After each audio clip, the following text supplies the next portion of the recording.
My name is Dr. Shine Ashokan. I'm a sports medicine, orthopedic, and joint replacement surgeon. When we talk about whether you are young or old for a knee replacement, what I tell patients is it all really depends on the stage of osteoarthritis that the knee is in.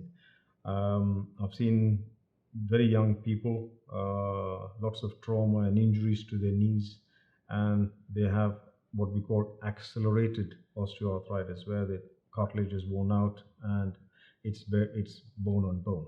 In this situation, it comes down to, again, the quality of life, their activities of daily living, and that patient will do very well with having their knee replacement done rather than suffering over a number of X number of years to reach a certain age to get their knee replacement done.